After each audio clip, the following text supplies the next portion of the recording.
aquí delante de tu iglesia. Permite que seamos guiados a través de las Escrituras para que cada uno de nosotros, Señor, se vaya con un alimento nutrido, para que tu palabra, Señor, haga raíz, porque sabemos que nunca regresa vacía. Gracias en el precioso nombre de Jesús. Amén y amén. Amada familia, buenas tardes, Dios les bendiga. Qué gran alegría podernos reunir un domingo más para escudriñar las Escrituras y a través de ellas crecer, a través de ellos ser confrontados, animados, pero también a veces reprendidos, ¿verdad? A veces no nos gusta la reprensión, pero el Señor lo hace con mucho amor porque quiere lo mejor para sus hijos, para su pueblo. Así que el día de hoy, primeramente leímos el Salmo 16, el cual se tiene ahí a la mano. Le voy a pedir que lo abra. Es un salmo muy cortito y precisamente es un salmo que se llama Salmo de Lamentación y tiene un concepto profético que es análogo a muchas de las profecías mesiánicas que seguramente usted ha leído en Isaías, especialmente Isaías 53, que habla sobre el siervo ferviente. Así que, este es un poema de David que llegó a ser el tema de predicación de los apóstoles en los tiempos del inicio de la iglesia primitiva. Usted lo puede ver ahí en Hechos 2, del versículo 22 al 31, pero también es un salmo que está dividido en 4 movimientos. Primeramente, eleva una petición a Dios por la protección y dice: guárdame, oh Señor, porque en ti he confiado. ¿No lo ha dicho usted todos los días? Señor, guárdame del malvado, guárdame del peligro, guárdame, Señor, de ser asaltado. Es un salmo, mis hermanos, vigente y que debemos de invocar y orar con frecuencia. Dice: oh alma mía, dijiste a Jehová, tú eres mi Señor, no hay para mí bien fuera de ti. ¿Qué hay para nosotros, mis hermanos, fuera de la presencia de Dios?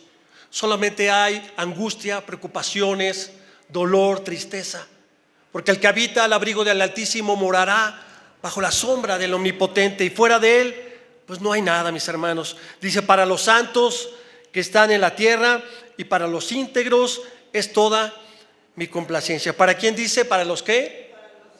¿Y aquí hay santos esta tarde? Amén. Gloria a Dios, los apartados para Dios, ¿verdad? Y mire, después en el versículo 4 hace una condenación. ¿Para quiénes? Para los que sirven a otro Dios. Dice: se multiplicarán los dolores de aquellos que sirven diligentes a otro Dios.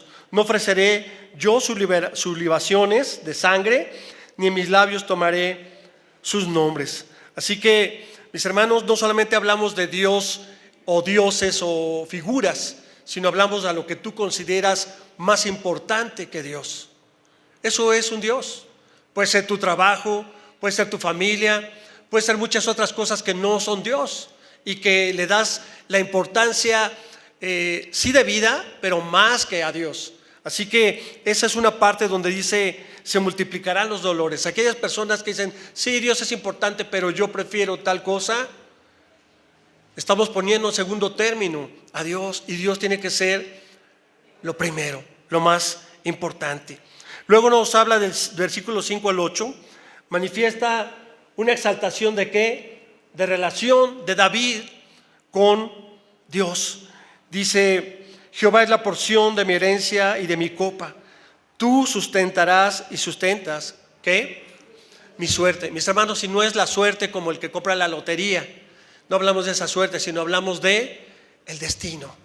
Tú sustentarás mi destino. Porque yo le pregunto: ¿usted sabe cuál es su destino? ¿Cuánto tiempo vivirá?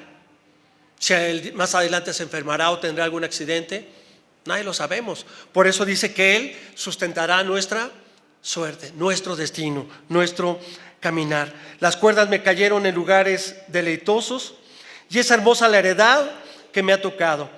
Bendeciré a Jehová, que me aconseja, me enseña mi conciencia. Mire qué interesante. Cuando nosotros estamos dormidos, pareciera que no pasa nada.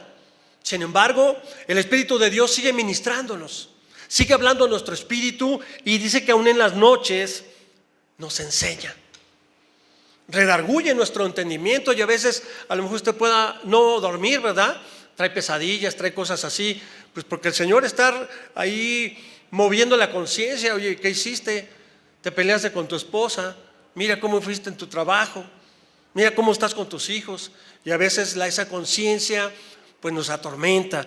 El Señor, aún dormidos, dice que nos aconseja.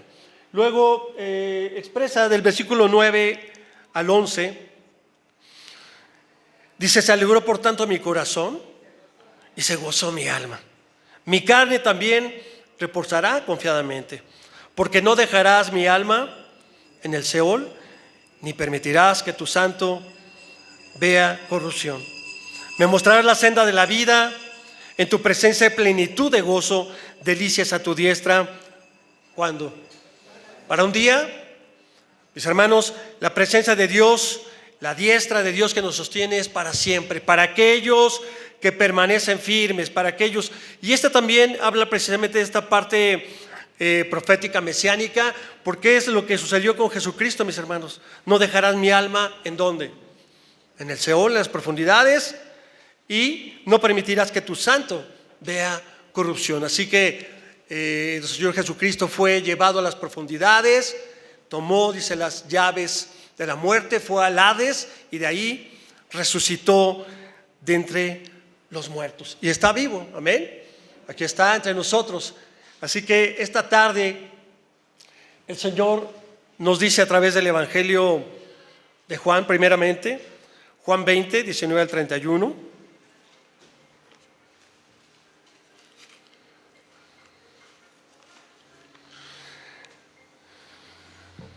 Juan 20, 19 al 31. Recordaremos, mis hermanos, dice ahí: cuando llegó la noche de aquel mismo día, el primero de la semana, estando las puertas cerradas en el lugar donde los discípulos estaban reunidos, por miedo ¿a quién? A los judíos, vino Jesús y puesto en medio les dijo: paz a vosotros. Así que, mis hermanos, es la misma circunstancia esta tarde.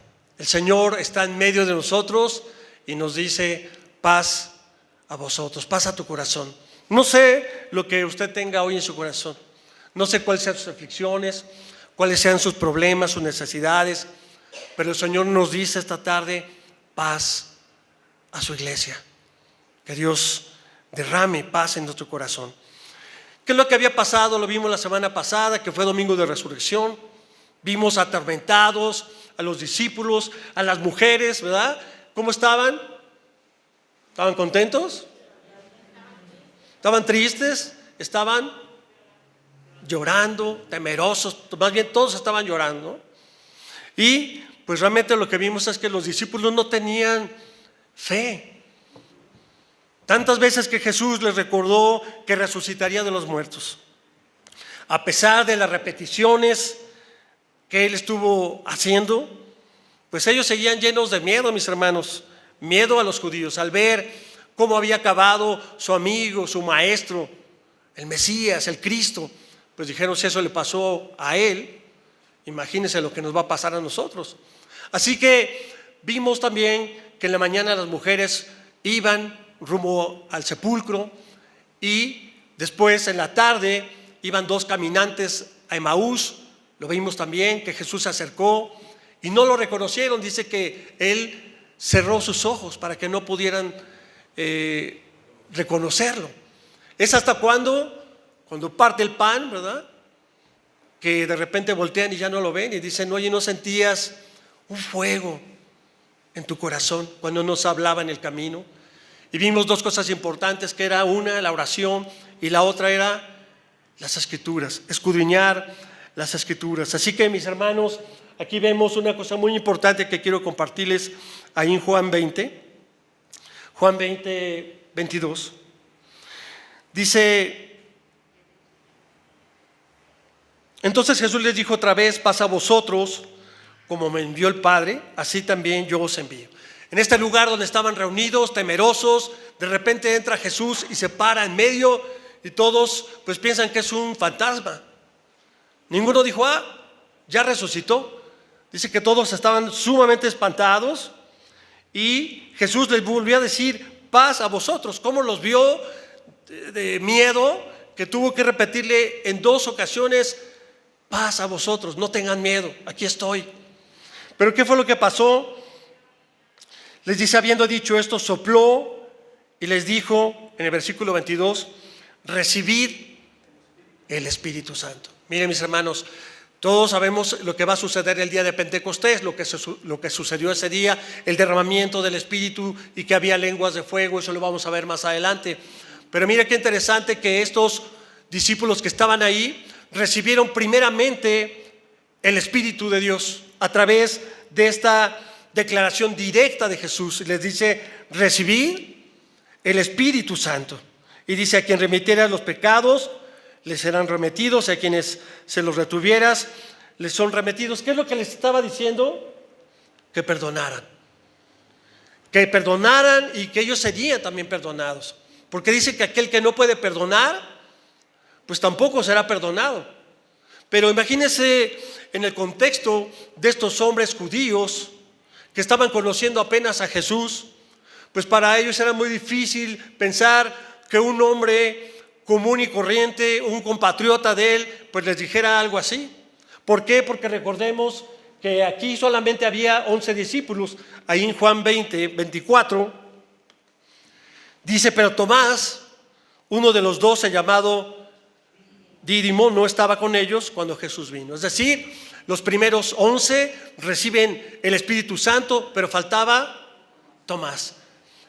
Entonces, miren, me quiero enfocar un poquito en esto, sobre el perdón de los pecados.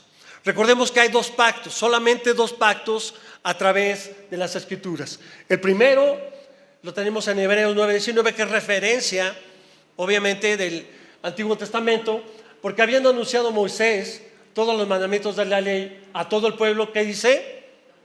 Tomó sangre de los becerros y de los machos cabríos con agua, lana escarlata y hisopo, y roció el mismo libro y también a todo el pueblo. Es decir, hizo sacrificio, y con ese hisopo, ¿se acuerda que dice: lávame con hisopo y quedaré más blanco? El hisopo, mis hermanos, son unas hierbas, ¿verdad?, que se remojaban, y con eso rociaron al pueblo con la sangre del cordero. Así que es a través de esta sangre derramada como hacen el primer pacto que Dios ha mandado. Además de esto, roció también con la sangre del tabernáculo y todos los vasos del ministerio. Y casi todo es purificado según la ley, ¿cómo? Con sangre. Y sin derramamiento de sangre no hay perdón. Fue así pues necesario que las figuras de las cosas celestiales fuesen purificadas así, pero las cosas celestiales mismas con mejores sacrificios que estos. Y luego dice: porque no entró Cristo en el santuario hecho de mano, figura del verdadero, sino en el cielo mismo, para presentarse ahora por nosotros a Dios, y no para hacerse muchas veces como entra el sumo sacerdote en el lugar santísimo cada año con sangre ajena. Entonces recordemos que a partir de ese momento, de ese pacto de sangre, tenía que llevar los animales sin mancha a el levita para que fueran sacrificados, y a través del derramamiento de esa sangre pudieran ser perdonados los pecados. Imagínense un hombre que cree en esto porque toda su vida se lo enseñaron sus padres, sus abuelos y todo, y de repente llega otra persona y le dice: si tú perdonas los pecados, si tú pides perdón y él te perdona, tú te puedes perdonar y serán perdonados. Pues haber dicho, por eso que a Jesús decían: ¿cómo es que está blasfemando? No es posible perdonar los pecados.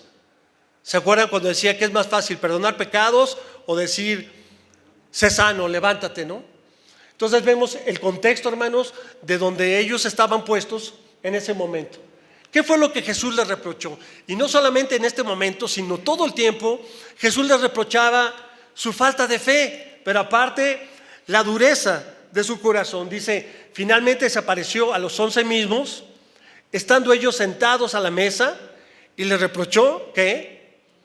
Su incredulidad, su falta de fe y dureza de corazón, porque no habían creído a los que le habían visto resucitado.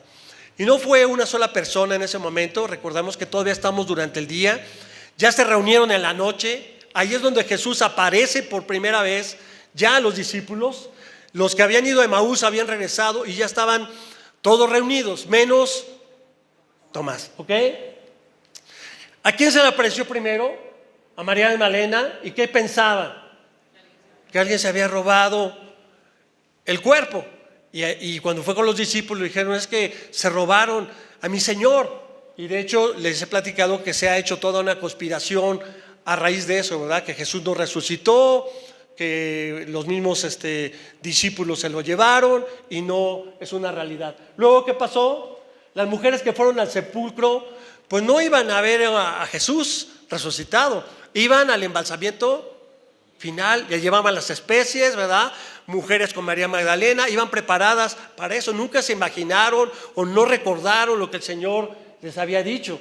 Luego, solo un discípulo creyó, pero ¿creyó cuándo? O sea, ya que entró, ¿no? Pedro entró, vio que no estaba y luego llegó ¿quién?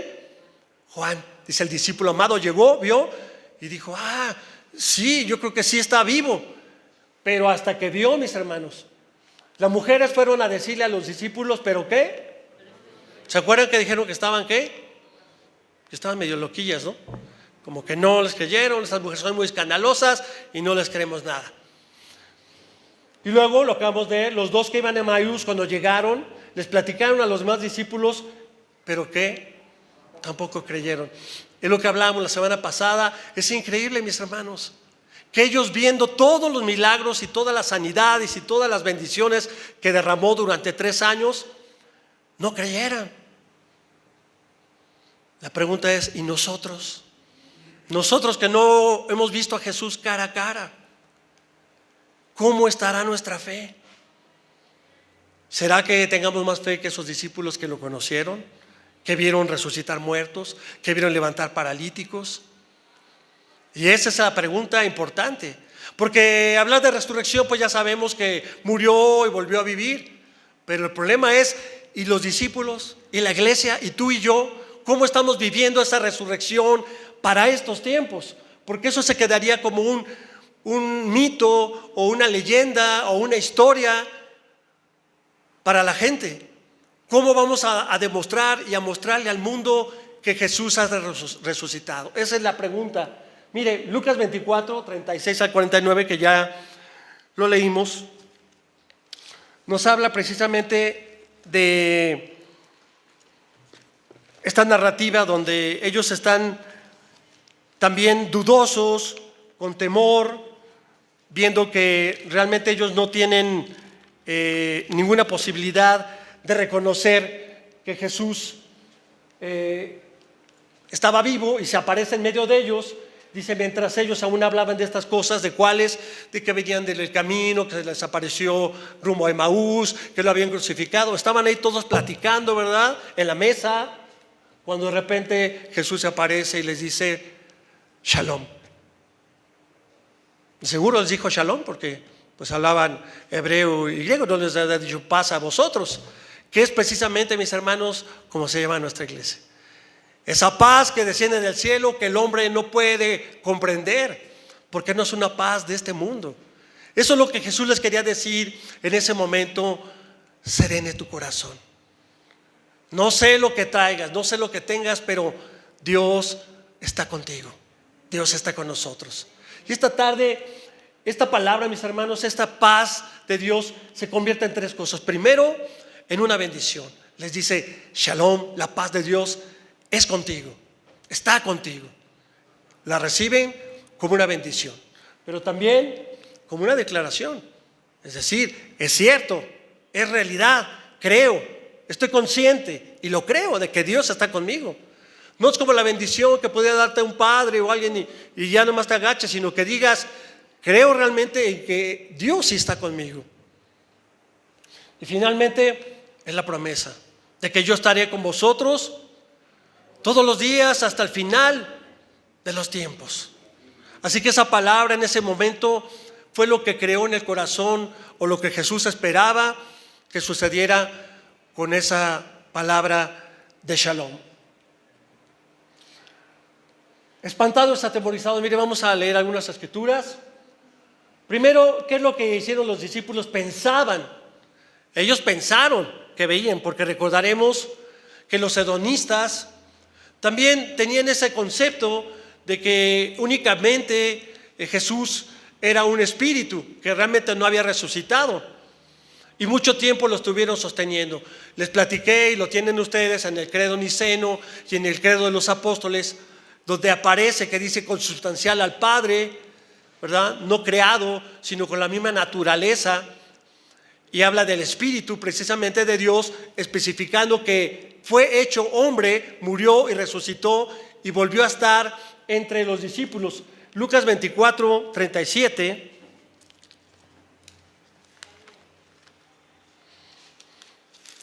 Dice la Escritura: entonces, espantados y atemorizados, pensaban que veían un espíritu. Pero luego recordará usted cómo fue que Jesús comprobó que no era un espíritu. ¿Qué les dijo?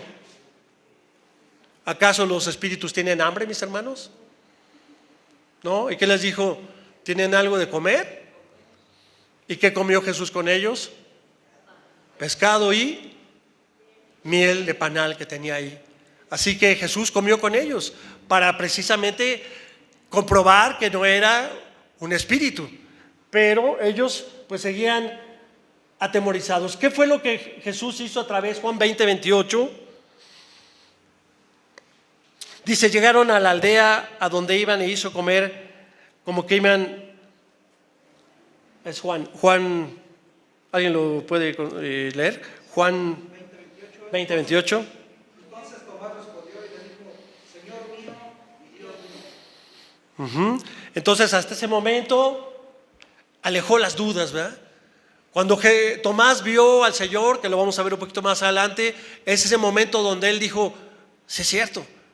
Le enseñó los brazos, le enseñó las manos, le enseñó el costado, y entonces él creyó.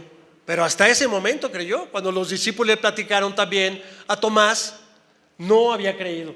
¿Qué fue lo que sucedió también? Reveló y selló su amor en sus corazones. Ahí en el versículo 31, Juan 20, 31. Pero estas han escrito para que creáis que Jesús es el Cristo, el Hijo de Dios, y para que creyendo tengáis vida en su nombre. Es decir, el Señor vino a sellar, a darles paz, de saber que ellos tendrían una vida diferente, una vida en abundancia como hoy nosotros podemos declarar. Y aparte confirmaron que todo era verdad al ver sus manos y sus pies. Bueno, ahí ya lo acabamos de comentar, ¿verdad? Es cuando muestra y cuando le dice: a ver, ven para acá, Tomás. 8 días habían pasado. Cuando llegan otra vez, los discípulos estaban reunidos y vuelve otra vez Jesús a aparecer y les dice: ven, Tomás, que no creías. A ver, aquí están mis manos, mete tu dedo en mi costado. ¿Y qué fue lo que dijo Jesús ahí? Lucas 24, ¿qué dijo Tomás? 24, 39. Mirad mis manos y mis pies, que yo mismo soy. Palpad y ved, porque un espíritu no tiene carne ni huesos, como veis que yo tengo. Y adelante el que sigue, el versículo. Y diciendo esto, les mostró las manos y los pies. Sí, por favor. Y como todavía ellos de gozo no lo creían y estaban maravillados, les dijo: ¿tenéis algo aquí de comer? Entonces le dieron parte de un pez asado y un panal de maíz. Y él tomó y comió delante de ellos. Y les dijo: estas son las palabras que os hablé estando aún con vosotros, que era necesario que se cumpliese todo lo que está escrito en mí, en la ley de Moisés, en los profetas y en los salmos. Muy bien, entonces vemos que ya el Señor les había dicho en repetidas ocasiones lo que sucedería. Les vuelve a repasar, ¿verdad? Era necesario que pasara esto. Acuérdense que yo les dije que iba a resucitar, que iba a regresar. Y pues ellos como que comenzaban apenas a medio entender lo que estaba sucediendo. ¿Qué es lo que produjo esa aparición en algunos de ellos? Primero, pues refrescó sus memorias, lo que estábamos leyendo ahorita. Ah, sí, cierto, Jesús nos había dicho que era necesario. Ahora me acuerdo cuando sacó el látigo y tuvo celo por el templo, por la casa de Dios, y empezaron a recordar muchas cosas que habían visto. Se abrió su entendimiento. Ahí Lucas 24. Lucas 24, 45. Entonces les abrió, ¿qué? El entendimiento para que comprendiesen las Escrituras. Acuérdense que esto ya lo habían dicho los profetas, que sucedería. Porque no solamente, mis hermanos, acuérdense que les dijo, bueno, si no creen por lo que yo he hecho, acuérdense por lo que dijeron los profetas que harían. Y ahí es cuando ellos tienen un despertar mental, ¿verdad? Un entendimiento donde dicen, sí, cierto. Y ellos comienzan como a creer, se les empieza a caer el 20 de todo lo que habían vivido, sucedido, pero fue una situación muy especial y les dijo, así está escrito, así que fue necesario que el Cristo padeciese y resucitara de los muertos al tercer día, y que se padeciese en su nombre y que se predicase en su nombre el arrepentimiento y el perdón de pecados en todas las naciones, comenzando desde Jerusalén. ¿Y qué pasó aquí? Si alguien lo puede leer, Lucas 24, 41.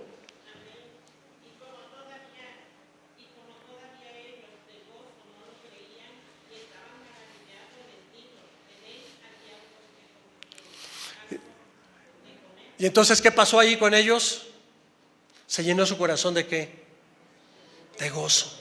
O sea, mis hermanos, cuando hay entendimiento, hay gozo. El gozo no viene únicamente de las emociones, porque usted lo sabe, muchas iglesias donde se mueven las emociones, pero si no tienes entendimiento, pues no sabes ni lo que estás haciendo ni en lo que estás creyendo.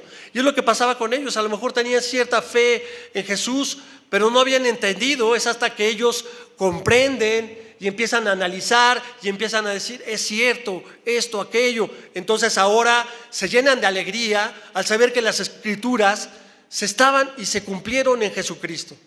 Comienza una transformación y el miedo pues poco a poco fue de alguna manera disipándose. Y aquí hablan de arrepentimiento y les dijo que se predicase en su nombre ¿qué? Entonces el arrepentimiento no era nada más de Juan, mis hermanos, porque muchos me han dicho, pastores, que el bautismo de arrepentimiento fue con Juan. Pues Jesús no dijo, ya no vamos a hacer esto. Dijo, de agua y de espíritu. Y le dijo, predicase en su nombre el arrepentimiento y el perdón de los pecados. Ahí viene el complemento de lo que no podía hacer Juan el Bautista, perdonar pecados. Por eso es que nosotros, ¿verdad? Usted no tiene que venir conmigo, ¿verdad? Allá al confesionario para que usted me platique los pecados que hizo en la semana.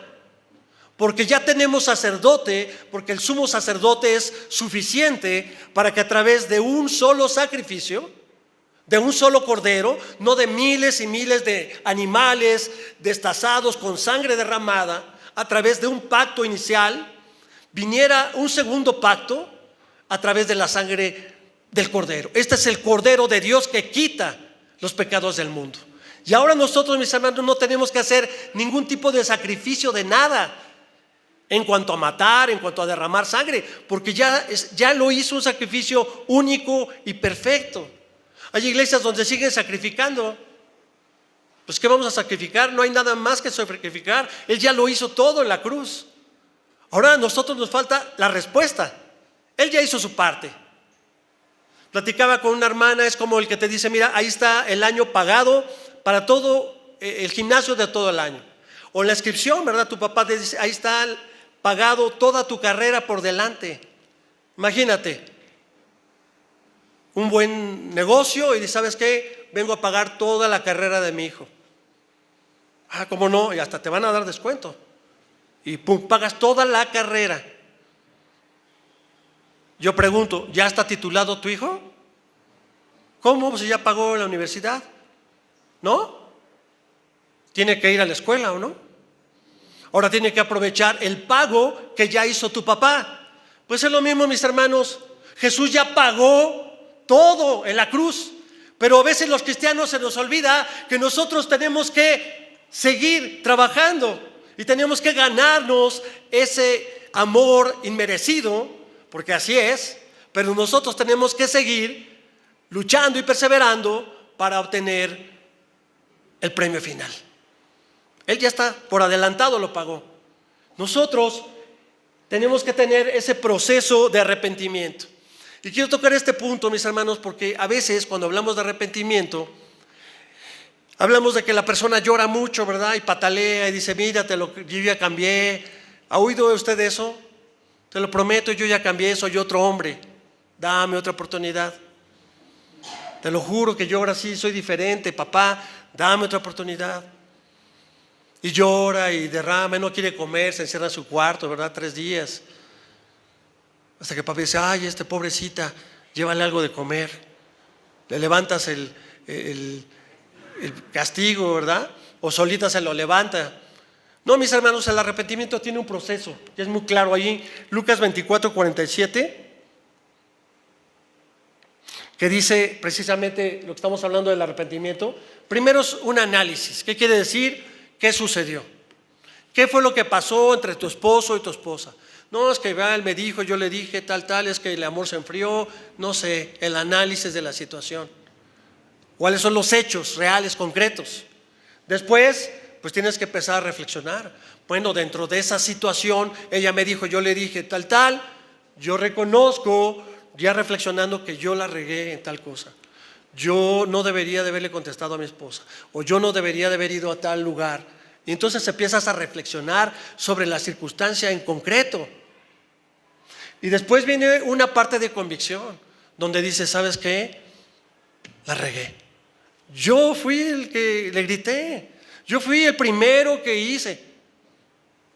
Si no, mis hermanos, nos vamos a regresar como la época de Adán y Eva, ¿verdad?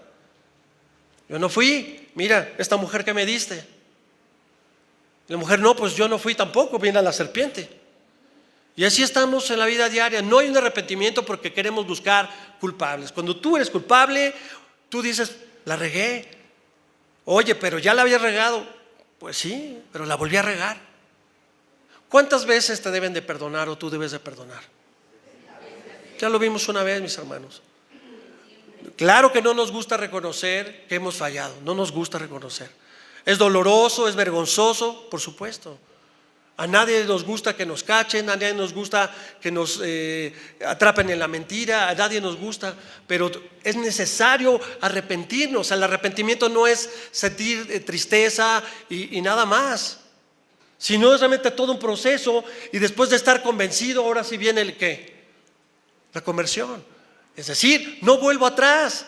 Ya reconocí que le hice mucho daño a mi esposa, ya reconocí que le hice mucho daño a mi papá, porque el dinero de la colegiatura lo agarré para irme de pachanga, porque hice tal cosa. Ya lo entendí, ya lo comprendí. No lo voy a volver a hacer. Es una convicción de que no hay para atrás, mis hermanos, de que no vas a regresar a eso. Ese es un proceso de convicción, de arrepentimiento. Por eso la pregunta es, ¿y las personas que están en agonía, les dará tiempo de arrepentirse de todos sus pecados? Llega el padrecito y hace la unción ahí y sí, me arrepiento de todo, amén. Pum.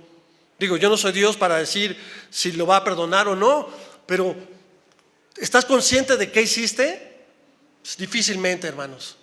Por eso nuestro análisis de conciencia debe ser todos los días. Hoy, en la noche que termine el día, analizarte y decir, ¿sabes qué? Padre, he pecado contra ti, porque así es. He pecado contra ti, perdóname porque hice esto, aquello. Y después tener que confrontar, enfrentar la situación con tu esposo, con tu hijo, con tu jefe, con la persona a la que la ofendiste. Y es precisamente, este es el concepto, mi hermano. El verdadero arrepentimiento, dice, es un pesar o dolor que se siente ¿por qué? Y contra alguien. O sea, sí hiciste eso contra tu esposa, sí, pero primero lo hiciste contra Dios. El pecado dice que le duele a Dios. Entonces, ¿qué es lo que tenemos que hacer? Ponernos a cuentas con Dios. Decirle, Señor, yo ya no quiero vivir así. Yo ya quiero cambiar, quiero ser una persona diferente. Ya no voy a regresar a eso de atrás. Y ahora sí, pues pedirle perdón a la persona que lastimaste. Porque muchas personas dicen, pues Dios y yo estoy bien, mi conciencia está tranquila. No, bueno, pues tu conciencia, imagínate. Nuestra conciencia pues es engañosa, ¿no? Nosotros podemos decir que todo lo que hacemos está bien. Sin embargo, ante los ojos de Dios, las cosas no son igual, mis hermanos. Así que algo importante es, pues dice que practiquemos el arrepentimiento, ¿no? Es ese dolor que no te hace estar tranquilo, que no te hace estar tranquila, para poder tú arreglar las cosas y dar ese paso. Y vamos al segundo pacto, lo que habíamos hablado. Así también Cristo fue ofrecido, como dice, una sola vez y para llevar los pecados de muchos, y aparecerá por segunda vez sin relación con pecado para salvar a los que lo esperan. Él vendrá, ya no vendrá como el corderito, ya no vendrá con toda la carga de los pecados, porque eso ya venció a la muerte. Ahora viene por segunda vez, dice, sin relación con el pecado. Por eso se acuerdan cuando hicimos las 7 palabras: ¿por qué me has abandonado? ¿Por qué? Porque estaba cargando todos nuestros pecados, los pecados de la humanidad. Ahora cuando regrese, solamente dice para salvar a quienes, a los que lo esperan. ¿Le viene a la mente quién esperaba? Las vírgenes con su aceite. ¿Quiénes más nos dice esperad, velad, estad atentos, estar diligentes, estar presentes? Porque el Señor vendrá como un ladrón. Ni siquiera sabrás cuándo vendrá. Dice, y nos atestigua lo mismo, ¿quién? El Espíritu Santo, porque después de haber dicho, este es el pacto que haré con ellos después de aquellos días, dice el Señor, pondré mis leyes ¿en dónde? Ya no en tablas, mis hermanos. Recordar que Moisés subió y le dieron las tablas de la ley, y cuando bajó fue cuando vio toda la aberración que su pueblo estaba haciendo. Por eso es que degolla al cordero y a los cabritos y hace el pacto de que no vuelvan a hacer eso. Ahora con la sangre del cordero nos marca precisamente, ya no nos va a dar leyes en piedra o en papel, sino dice, grabaré en sus corazones y en sus mentes las escribiré. Por eso es que dice que nosotros tenemos que memorizar la palabra, que tenemos que escudriñarla, analizarla, comprenderla. Y dice, añade, y nunca más me acordaré de qué. El Señor dice que los toma y los arroja ¿a dónde? Al fondo de los océanos, del mar, y no se vuelve a acordar. Y nosotros a veces estamos como con este remordimiento, es que hice mal. Bueno, entonces no te has arrepentido. Si tú sigues recordando lo que hiciste, no te has arrepentido. Ahí sigue latente eso que es probable que quieras volver a hacerlo, porque no te has dado cuenta la magnitud del daño que has hecho, no solamente a Dios, sino a la persona a la cual hiciste eso. Dice, pues donde hay remisión de estos, no hay más ofrenda por el pecado. Está todo pagado. Así que, hermanos, teniendo libertad para entrar ¿en dónde? En el lugar santísimo, por la sangre de Jesucristo, por el camino nuevo y vivo que Él nos abrió. ¿Se acuerdan que decía en el antiguo pacto? Sin derramamiento de sangre no hay remisión. Ahí está el camino nuevo abierto ahora a través de Jesucristo. Se abre esa entrada que es el camino, la verdad y la vida al Padre. Nadie puede llegar al Padre, dice, si no es por mí, porque yo le abrí el camino a través de mi muerte en la cruz. Impresionante, mis hermanos, que a través de todo, inclusive el pacto antiguo, nos abre y se rompe el velo. ¿Se acordará? En 3 días levantaré este templo. Todos decían, ay, cálmate, si nos tardamos 40 años en... No, estaba hablando este templo. ¿Acaso no sabéis que vosotros sois templo del Espíritu Santo? Y en 3 días no se levantó, no volvió a edificarlo. ¿Esto es de qué? Su carne, su propio cuerpo. Y teniendo un gran sacerdote sobre la casa de Dios, ¿qué nos invita? Acerquémonos, corazón sincero y plena certidumbre de fe, purificando los corazones ¿de qué? Y lavado los cuerpos con agua pura. Ahora los que se bautizaron, ¿verdad? Y me decía uno, oiga pastor, ya háblele a tal persona porque se acaba de bautizar y ya dijo unas groserías. Le hablo, oiga hermana, ¿qué pasó? ¿Sí le hablé? ¿Sí le hablé? Oiga hermana, ¿qué pasó? Usted es nueva criatura. Y que le digo, vaya y pídale perdón a esa persona que usted, no fueron así grosas feas, pero sí un pequeño percance, ¿no? Entonces dije, no, las nuevas criaturas tenemos que ser humildes. No sé si ella tuvo la razón o usted, pero vaya y discúlpese. Y sí, después le pregunté a la persona y me dijo, sí se disculpó. Y dice, no lo hubiera hecho antes, pastor. Esa es la nueva criatura.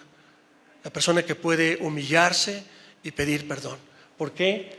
Porque mire, hay en tu corazón algo nuevo y diferente que va moldeando tu vida para que tú tengas ese valor y analices tu conciencia de que las cosas que no has hecho bien las puedes hacer ahora, en estos tiempos, mejor. Mire, hermanos, la resurrección es la prolongación de la vida. Es decir, recordaba pues, la esposa del hijo de la hija de la mujer viuda de Naín, que lo vimos también. ¿Qué pasó con el hijo? Nadie sabe más de la historia. ¿Qué pasó con Lázaro? ¿Dice algo la escritura ahí? ¿Cuánto tiempo más vivió Lázaro?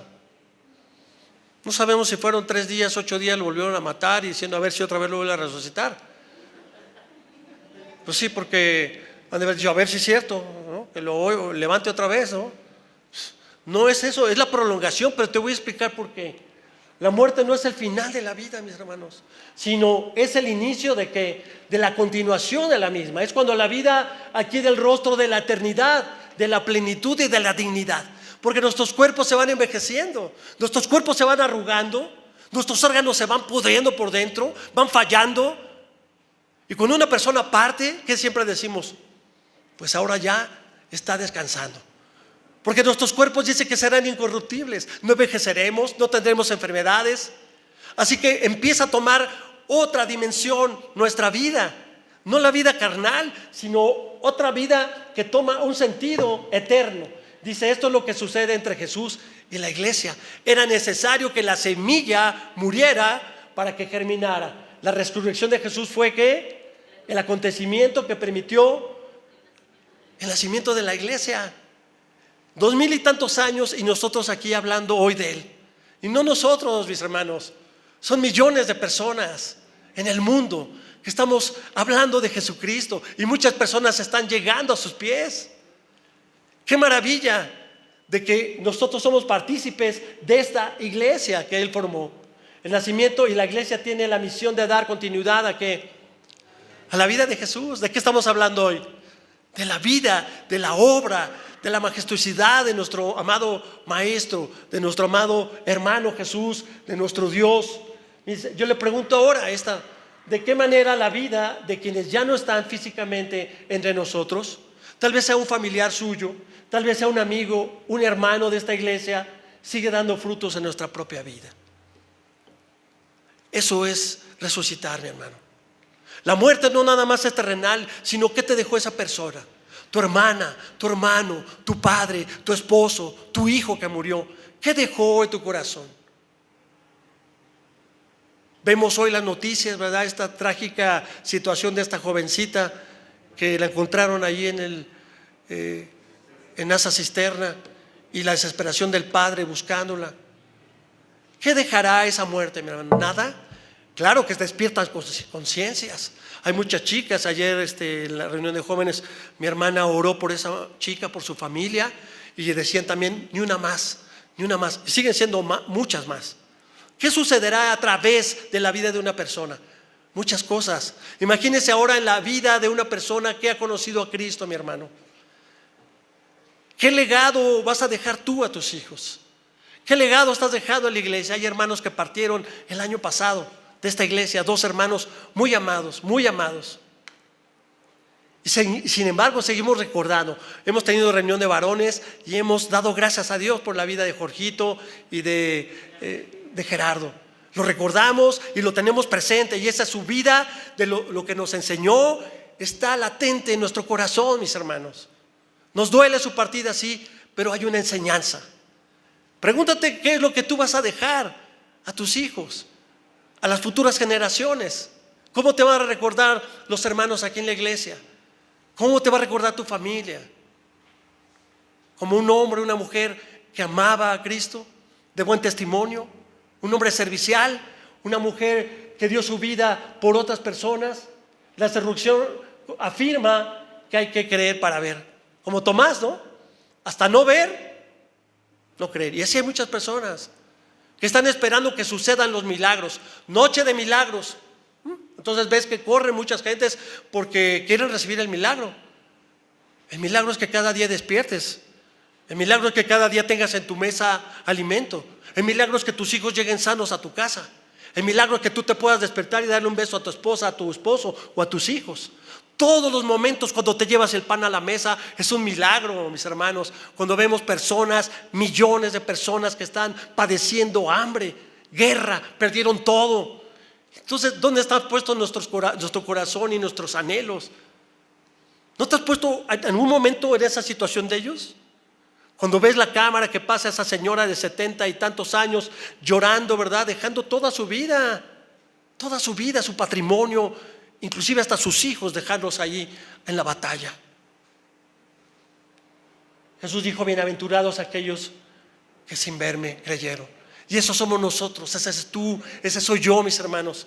Que estamos aquí, no necesitamos verlo para sentir en tu corazón ese fuego que arde, para decir: Señor, yo creo en ti. Creo en tus obras, creo que vendrán cosas grandes, nuevas, diferentes. No nada más historia o teología. Porque mire, ¿qué pasó con el pueblo? Dice, conforme a la fe, ¿qué pasó? Murieron todos estos que, sino ¿qué pasó? Mirándolo de lejos y creyéndolo y saludándolo y confesándolo que eran extranjeros. ¿Qué le pasó al pueblo hebreo, mis hermanos? ¿Entraron a Canaán? No entraron a Canaán.